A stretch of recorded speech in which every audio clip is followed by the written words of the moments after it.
저희가 원래는 믹싱 트랙을 제가 직접 드리고 좀 실습해보는 거를 해보려고 했는데 제가 간단하게만 설명을 하고 마치도록 할게요.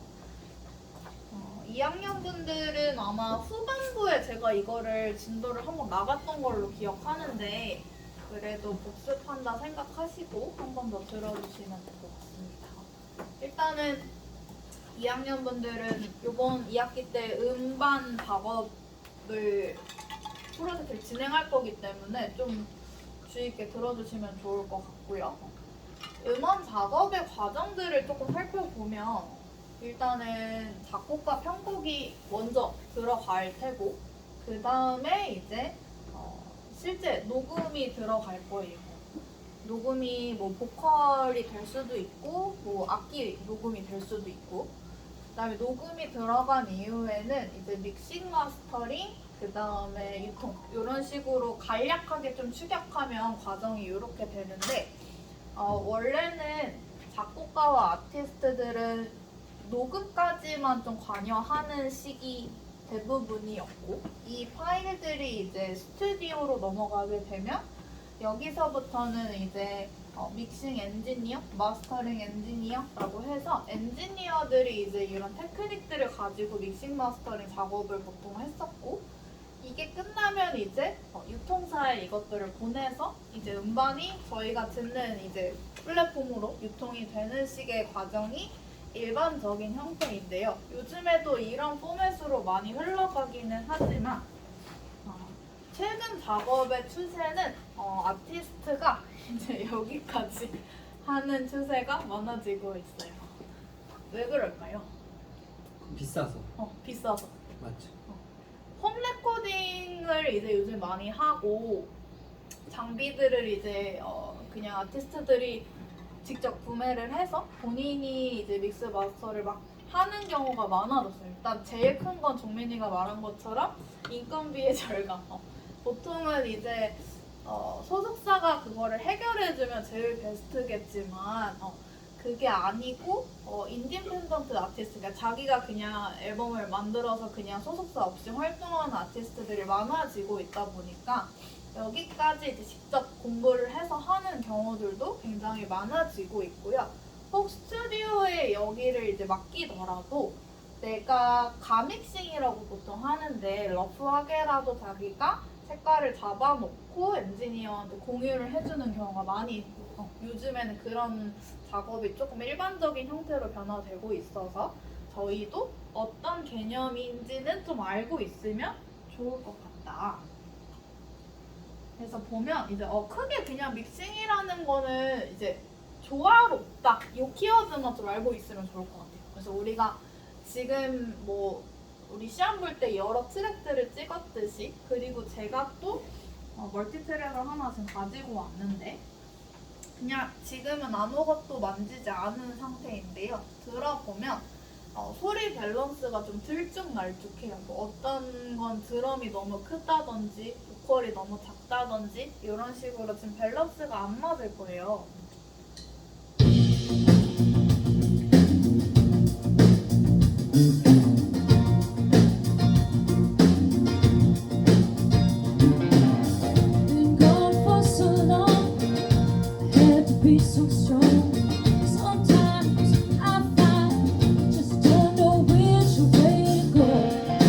지금 악기 트랙에 비해 보컬이 지금 조금 작죠? 이런 식으로 지금 밸런스가 안 맞아 있는데 이제 이런 것들을 좀 조절해주는 역할이 첫 번째. 그 다음에 지금 보면은 아무 이펙터를 건 상태가 아닌 그냥 완전 생소리인 상태이기 때문에 소리의 음역대들이 서로 겹쳐져 있다든지 이런 문제점들이 발생할 수 있어요. 이 상태에서 음반을 내게 되면 사람들이 이제 이 음악이 어떤 소리를 내고 싶어 하는지 갈피를 잡을 수 없을 확률이 크기 때문에 그런 의도를 조금 보강해주는 작업들이다 생각해 주시면 좋을 것 같고 여러 재료를 잘 섞는 요리사, 그러니까 믹싱은 좀 요리하는 과정이라고 생각하시면 좋을 것 같습니다. 그래서 믹싱의 단계는 조금 세부적으로 보면 이제 이런 흐름을 가지고 가는데요. 일단 제일 먼저 볼륨의 밸런스들을 각각의 트랙에서 조정하는 게 첫 번째. 그 다음에 이제 패닝이라고 되어져 있는데, 팬이라는 거는 우리가 소리를 들을 때는 보통 스피커가 두 개가 기준으로 나오게 돼요. 그래서 왼쪽, 오른쪽 이렇게 나오게 되는데, 패닝이라는 거는 이 왼쪽, 오른쪽의 이 범위를 더 확실하게 설정해 주는 걸 뜻해요. 그러니까 지금은 제가 아무것도 건들지 않았는데, 여기 보시면 팬이라고 잘 안 보이실 텐데 팬이라고 쓰여져 있고 C라고 되어져 있어요. 근데 C는 중앙에 있다는 뜻이거든요. 근데 우리가 밴드 셋만 생각을 해봐도 밴드가 일렬로 다 이렇게 있는 게 아니잖아. 되게 펼쳐져 있잖아요. 근데 지금 이 상태는 뭐냐면 일렬로 다 그냥 서 있는 거랑 똑같아요. 그렇게 되면 우리가 소리를 들었을 때 조금 더 펼쳐진 사운드를 원한다. 그러면 이제 뭐 드럼은 가운데, 뭐 베이스는 뭐 살짝 왼쪽, 기타는 살짝 오른쪽 이런 식으로 방향을 설정해주는 작업을 패닝이라고 합니다. 패닝을 먼저 이제 그 다음에 설정을 해주시고, 이게 끝난 다음에는 이제 이퀄라이저라고 하는 이제 이펙터를 걸어서 이제 소리의 이 음역대들을 좀 정리해주는 과정을 거치게 되고요. 이게 끝나면 이제 컴프레서라고 해서, 왜 이 컴프레서 저희 저번 학기 때 썼는데 혹시 뭔지 기억나시는 분? 압축. 또 자동 볼륨 감지. 압축이라는 얘기도 많이 쓰지만 조금 더 명확한 얘기는 제가 이따가 설명을 다시 드리도록 하고요. 그 다음에 이제 압축이 끝나면 이제 공간계 이펙트, 우리 올려주는 효과음들, 리버브, 반복되는 효과음, 딜레이, 이제 이런 잔향 계열들을 조금 걸어주게 되고요. 이게 끝나면 이제 이거는 선택사항이긴 한데, 보컬의 경우 어떤 뭐 예를 들어 벌스 구간은 소리가 되게 작고 뭐 코러스 구간은 소리가 크다든지 이럴 때는 개별적으로 파트마다 볼륨들을 조절해 줘야 되는데, 이런 걸 이제 오토메이션이라고 해요. 그래서 오토메이션 작업까지 끝나면 이제 믹스 끝. 그럼 이제 마스터링 스튜디오로 넘겨주게 됩니다. 그래서 생각보다 많은 지금 과정들이 있는데, 그냥 오늘은 개념 설명 정도까지만 제가 조금 해보도록 할게요. 그 다음에 아까 좀 추천드리긴 했는데, 요게 이제 음향 관련해서 조금 참고하시면 좋을 교재들인데요. 일단 제일 여기에 있는 건 제목이 조금 여기 들어가서 좀 그렇긴 한데, 제일 오른쪽에 있는 거는 이제 이북이라서 실제 책으로 구매하실 수는 없고요.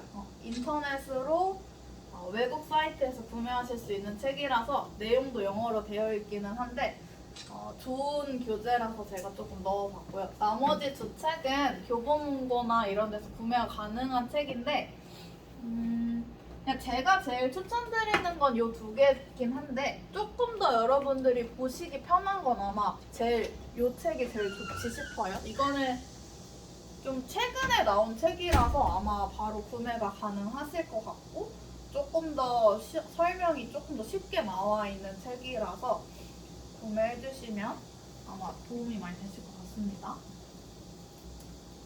요거는 제가 사진을 따로 올려드릴게요. 뭐냐면 이게 멀티트랙이라 그래서, 이런 실제 멀티트랙이 뭐냐면 이 각각의 트랙들을 멀티트랙이라고 하거든요. 요거를 다운받을 수 있는 사이트가 있어요. 그래서 만약에 믹스 관련해서 난 좀 연습해보고 싶다 하시는 분들은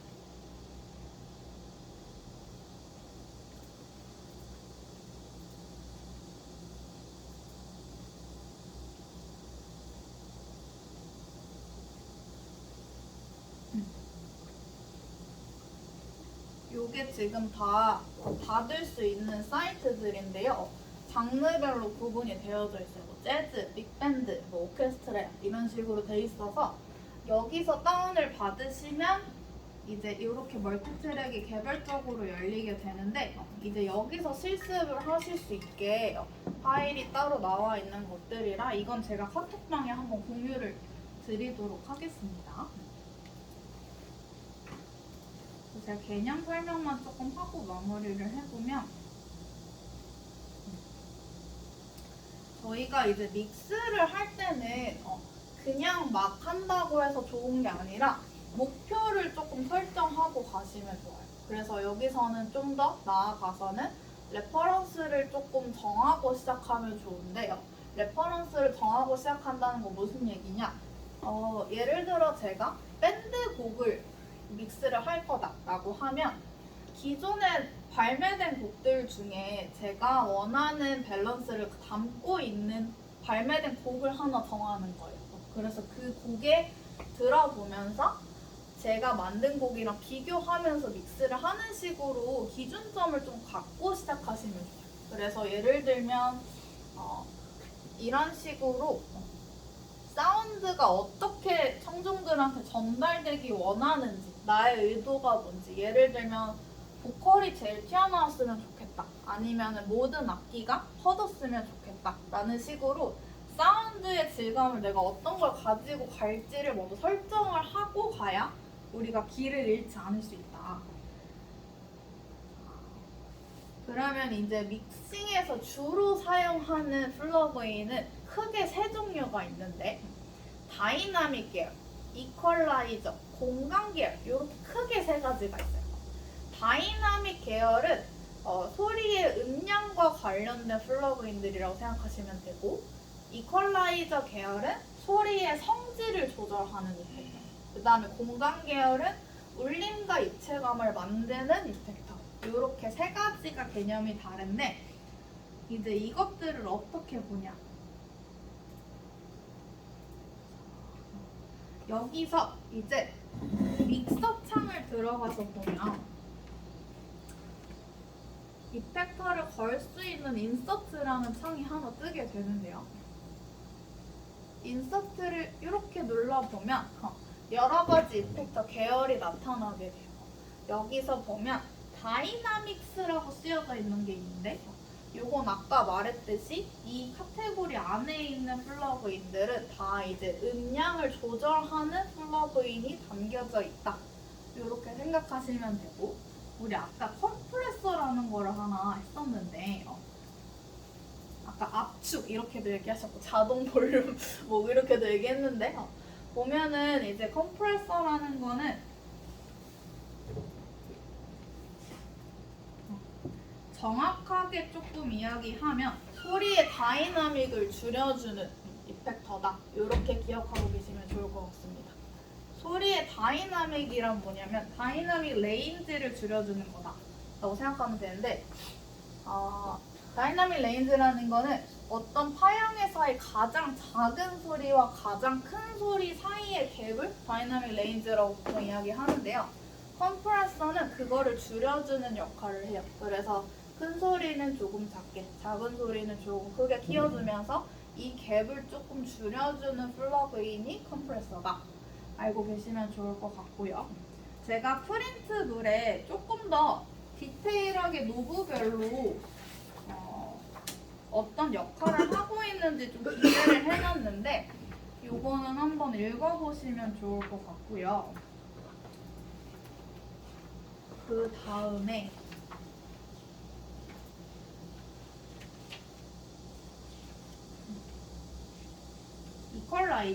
이퀄라이저는 아시는 분들은 이미 다 아실 것 같긴 하지만 잠깐 설명을 해보자면 소리의 성질을 조절해주는 도구라고 쓰여져 있어요.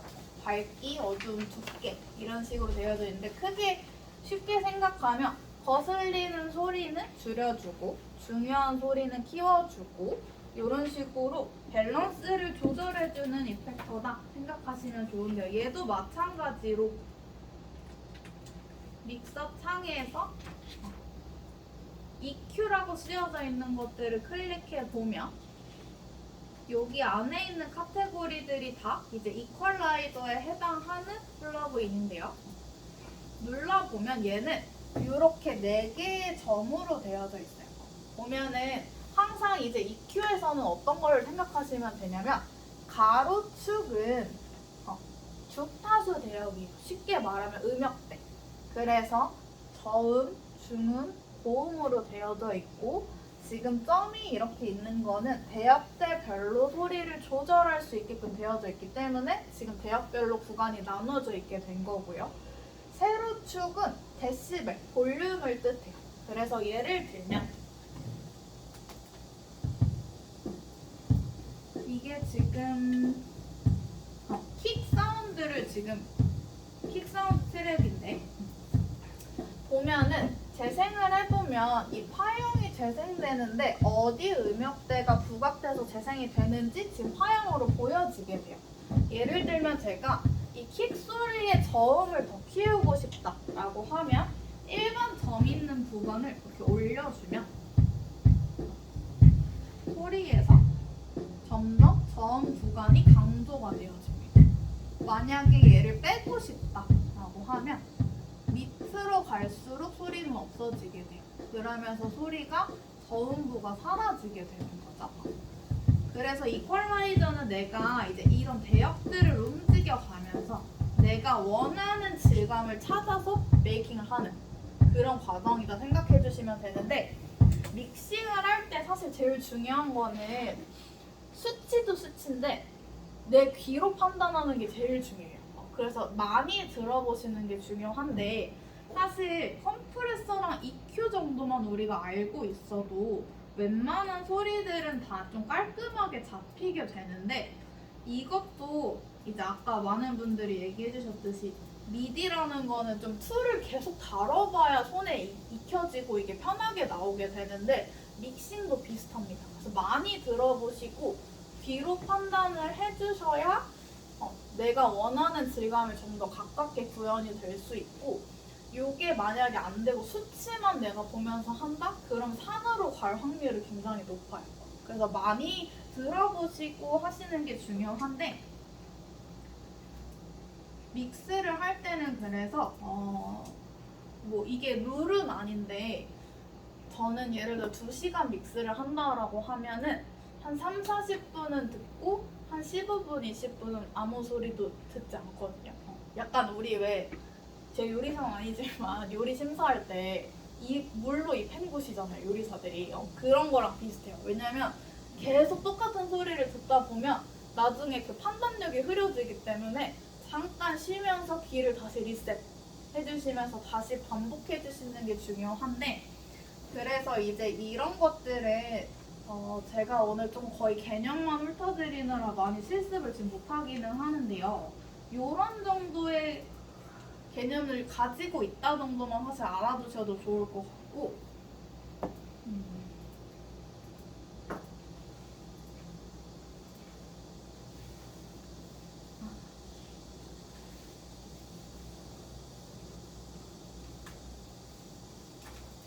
요게 이제 연령대별 좀 지도 전략인데, 우리가 이제 어쨌든 이게 코치 과정이니까 사실 초등학생이나 중학생 그리고 시니어들 대상으로 하는 거는 사실 이게 용어나 이런 거를 거의 사실 어렵다고 느끼시는 분이 거의 10명 중에 거의 9명은 어려워하세요. 그렇기 때문에 너무 개념과 내용을 중점적으로 가기보다는 조금 비유적으로 표현해서 접근하는 게 더 쉬운 포인트 전략이고, 트랙을 너무 많이 실습을 시키기보다는 한 3개, 4개 정도로만 밸런스를 잡아가면서 하는 것들을 추천을 드리고요. 그 다음에 이제 고등학생들이나 20대 입시생들 이런 친구들은 이제 조금 더 디테일하게 들어가는 식으로 전략을 짜주시면 좋을 것 같습니다.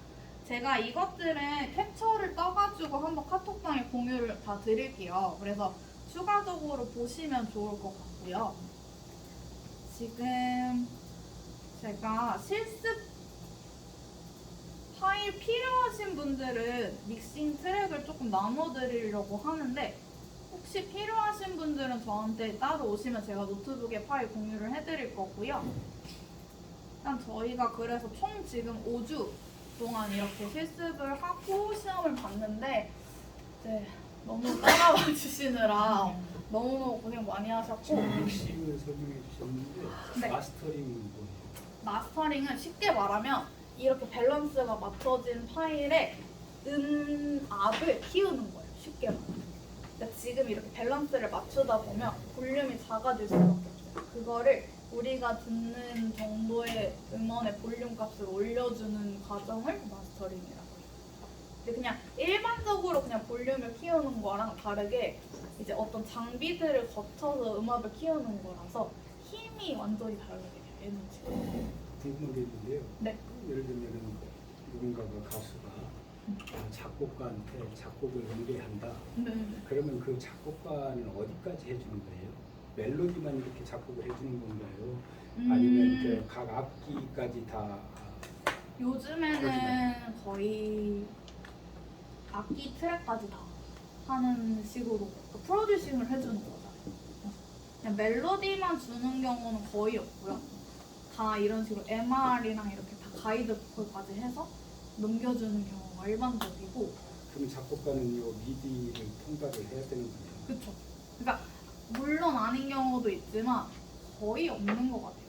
거의 대부분 미디로 작업을 주고받기 때문에.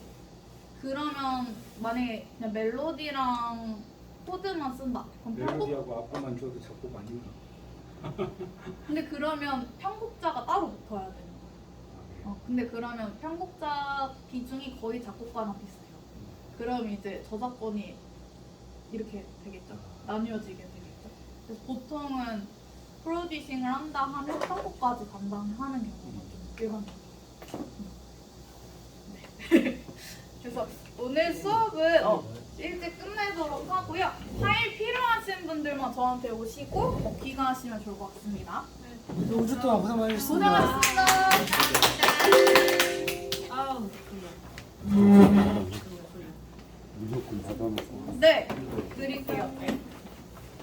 저 오늘 노트북을 안 가져와가지고